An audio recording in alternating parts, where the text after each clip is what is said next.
नमस्कार, मैं स्वागत करता हूँ आपको अपने इस यूट्यूब चैनल पे। दोस्तों, एएलपी की एक नई वैकेंसी आई है। हालाँकि जीडीसी है, लेकिन जिस तरह से वैकेंसी आई है, एक्सपेक्ट नहीं किया जा सकता है कि इतनी सारी वैकेंसी भी आ सकती है। सिर्फ़ और सिर्फ़ एक डिवीज़न की मैं बात कर रहा हूँ। आप देख सकते हैं, कल ही के डेट में एक नोटिस आई है जो कि आपके बिलासपुर डिवीज़न की है। और अगर हम ज़ोन की बात करें तो दक्षिण पूर्व मध्य रेलवे की तरफ से यहाँ पे आप देखेंगे कि कितनी वैकेंसी है। टोटल 837 वैकेंसी है एएलपी के, सिर्फ़ और सिर्फ़ एक डिवीज़न की। और इस ज़ोन में और भी डिवीज़न होंगे। सपोज़ 5 डिवीज़न है तो यानी कि 4000 वैकेंसी यहाँ पे सिर्फ़ और सिर्फ़ रेलवे कर्मचारियों के लिए। और बाहर वाले के लिए कितने वैकेंसी है? तकरीबन 11-1200 1500 के ऐसे ही समथिंग, एग्जैक्टली तो मुझे याद नहीं है। एप्रॉक्स 1000 मान लीजिए। यानी कि रेलवे में नौकरी कर रहे हैं उनके लिए 4000 और आपके लिए 1000। कितनी नाइंसाफ़ी है। तमाम चीज़ों पे हम बात करेंगे कि इसमें कौन-कौन से भर सकते हैं, क्या-क्या चीज़ें हैं। तमाम चीज़ों पे हम डिस्कस करेंगे। और चैनल पे नए हैं तो सब्सक्राइब कर लीजिएगा। और अगर इस एग्ज़ाम की तैयारी कर रहे हैं तो आपको रेलवे के बेस्ट बुक जो कि आपके किरण पब्लिकेशन की है, रेलवे सामान्य अध्ययन क्वेश्चन बैंक, रीजनिंग के क्वेश्चन बैंक, एएलपी के आपके टीसीएस पीवाईक्यू है, सॉल्व पेपर और मैथमेटिक्स के क्वेश्चन बैंक, ये सभी बुक आप देख सकते हैं, खरीद सकते हैं। इन सभी बुक में से एक बुक है रेलवे सामान्य अध्ययन का, जिसमें कि year wise set wise question bank है। टोटल आपके 255 सेट हैं। 18 से 23 तक जितने भी क्वेश्चन पूछे गए हैं वो सभी इसमें इंक्लूड किए गए हैं। अगर हम बात करें ऑनलाइन भी आपको एक कूपन कोड मिलता है जिसमें कि 100 सेट आप लगा सकते हैं इस बुक के साथ। देख सकते हैं जितने भी प्रश्न पूछे गए हैं आपके एएलपी में हो या टेक्नीशियन आरपीएफ हो, सभी जितने भी एग्जाम हुए हैं सभी का यहाँ पे आपको सेट मिल जाते हैं प्रीवियस ईयर के। तो आप इस बुक को परचेज कर सकते हैं। और इसी तरह के जितने भी बुक अभी आपको स्क्रीन पर दिखाए थे वो सभी इसी तरह से कंपाइल किए गए हैं। तो नीचे डिस्क्रिप्शन बॉक्स में लिंक दिया हुआ है। हम बात कर रहे थे, ये वैकेंसी आई है, ये आपके 20/5/2024 को वैकेंसी आई है। अब इसमें अगर हम देखते हैं तो लेवल 2 की वैकेंसी है, लेकिन यहाँ पे जो टोटल वैकेंसी है यूआर, देखिए ओबीसी के लिए अलग से इसमें सीट नहीं होती है। और हालांकि एज रिलैक्सेशन मिलता है, तो एज रिलैक्सेशन मिल के भी क्या कर सकता है? क्यों? क्योंकि अगर आप यूआर के लिए फ़ाइट कर रहे हैं तो ऑब्वियस है कि यूआर वाले वैकेंसी के लिए आप फाइट करेंगे। तो एज रिलैक्सेशन ही इसमें कोई फैक्टर नहीं है, या आपके जो है ओबीसी वाले के लिए। चलिए, ओबीसी के लिए अलग से वैकेंसी नहीं होता है। रेलवे जितने भी जीडीसी निकलते हैं, एलडीसी, उसके लिए अलग से वैकेंसी नहीं होती है।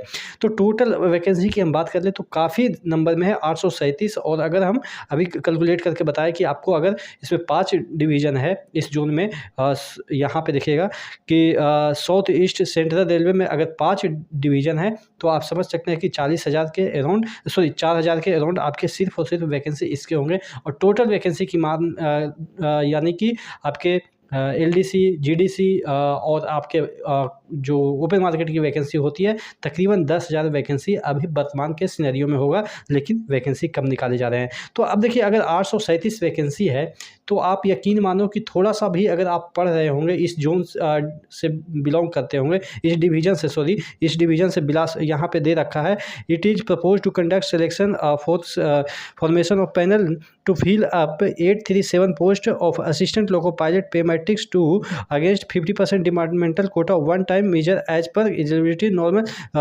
Norms GDC quota of on Bilaspur division SECR। यानी कि इसी डिवीज़न के अगर आप इस जोन के भी हैं तो भी नहीं भर सकते हैं, सिर्फ इसी डिवीज़न के जो है वो लोग भर सकते हैं। और मुझे लग रहा है कि इतने सारे बच्चे तो अभी नहीं होंगे, अभी आए होंगे तो बहुत सारे लोग पढ़ना भी छोड़ दिए होंगे, क्योंकि इसमें मेडिकल स्टैंडर्ड A1 मांगा जाता है। तो बहुत सारे का A1 होता भी नहीं है और बहुत सारे साइको वगैरह में फेल हो जाते हैं। तो मुझे जहाँ तक उम्मीद लगती है कि जितने भी बच्चे इसमें भरेंगे और जो भी साइको पास हो जाएंगे उनका 100% रिजल्ट क्लियर है। यानी कि यही आप कह सकते हैं कि जितने भी ग्रुप डी में अभी नए ज्वाइन किए हैं, और कब तक यानी कि इसमें सिलेक्शन के लिए एक क्राइटेरिया रखा गया है कि आप 1/1/24 तक आपने रेलवे में ज्वाइन कर रखा है। यानी कि 1/1/24 के बाद जो ज्वाइन कर रहे हैं उनके लिए ये वैकेंसी नहीं है। 1/1 यानी कि जनवरी से ही काउंट किया जाएगा आपका यहाँ पे, कि आप यहाँ पे देखिएगा, candidates should be regular employ of Bilaspur division as on 1/1/2024। Regular employ का मतलब ये होता है कि जो परमानेंट पोस्ट के लिए एम्प्लॉय होते हैं उनको रेगुलर एम्प्लॉय कहा जाता है। कहने का मतलब ये है कि आपका अगर अभी ज्वाइन किए हैं तो आप रेगुलर एम्प्लॉय हैं कि नहीं, तो आप जिस दिन ज्वाइन करते हैं उसी दिन से आप रेगुलर एम्प्लॉय हो जाते हैं। समझ में आ गई? आप परमानेंट नहीं हुए ये मैं मानता हूँ, चूँकि 2 साल का प्रोविज़न पीरियड होता है, लेकिन एम्प्लॉय आप रेगुलर ही कहलाएंगे।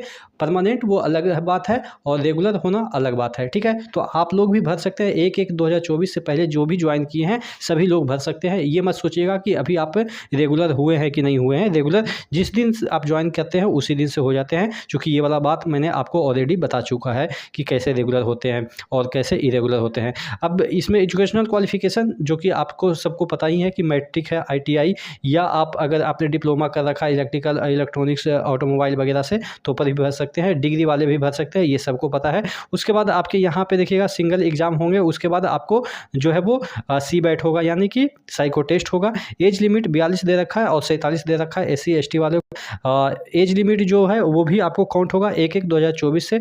और अगर हम बात कर ले लोअर बर्थ डेट कितना होना चाहिए, अपर बर्थ डेट कितना होना चाहिए, सभी का इसमें दे रखा है कि 2/1/1982 आपका अपर एज लिमिट होगा। लोअर तो सबको पता है कि 18 वर्ष मिनिमम तो होगा ही, उसके बाद अपर इसमें दे रखा है कि SC ST वाले का कितना होगा। उसके बाद यहाँ पे CBT shall comparison of 2 part, यानी कि पार्ट A और पार्ट B होगा। यहाँ पे 2 घंटे यानी 30 मिनट, यानी कि टोटल आपके 175 क्वेश्चन पूछे जाएंगे। फिर पार्ट B में आप यहाँ पे देखिएगा, पार्ट A में 90 मिनट के होंगे 100 क्वेश्चन, और मिनिमम पास परसेंटेज जो है वो आपके 40 होनी चाहिए। UR में, SC में 30 और ST में 25% होना चाहिए। There shall be negative marking जो है वो आपके 1/3 होंगे, यानी कि 3 क्वेश्चन गलत करते हैं तो आपको 1 क्वेश्चन के बराबर नंबर कट जाएंगे। नॉर्मलाइजेशन होगा अगर मल्टीपल फेज में होगा तो, लेकिन मुझे नहीं लग रहा है कि मल्टीपल फेज में होगा, एक ही फेज में सबका एग्जाम हो जाता है GDC की हम बात करें तो। उसके बाद यहाँ पे दे रखा है only marks scored in part A shall be counted for shortlisting candidate for further stage of this recruitment, यानी कि सिर्फ पार्ट A का ही जो है वैल्यू है, पार्ट B आपके क्वालिफाइंग है, ठीक है। पार्ट A का सिलेबस आप देख सकते हैं, मैथमेटिक्स, जनरल इंटेलिजेंस, रीजनिंग, उसके बाद बेसिक साइंस एंड इंजीनियरिंग है। इंजीनियरिंग जिसमें कि आप समझ सकते हैं कि जो भी ITI से रिलेटेड कुछ क्वेश्चन पूछे जाते हैं वो सब इसमें तो शायद नहीं है, यहाँ पे नहीं है। इंजीनियरिंग यानी कि 12th लेवल का जो साइंस होता है उससे क्वेश्चन पूछे जाते हैं जनरली, और उतना भी हार्ड नहीं। उसके बाद आप देख सकते हैं general awareness on current affairs वगैरह इसमें पूछा जाएगा। फिर पार्ट B में देखिए, पार्ट B 60 मिनट का 75 क्वेश्चन होगा। Part B qualifying in nature है फॉर वेरियस ट्रेड, यानी कि आपके ट्रेड से रिलेटेड क्वेश्चन पूछे जाएंगे। क्वालिफाइंग 35%, यानी कि अगर आप अगर यहाँ पे देखते हैं कितना क्वेश्चन है, 75 क्वेश्चन है। 75 का 35 अगर हम बात करें, 75 का 35%, यानी कि 100, 7 पचे 35 और 20 पचे 100, और अगर हम बात करें यहाँ पे 4 पचे 20 और 15 पचे 75, 15 छक्का 90, 15 सत्ते 105, यानी कि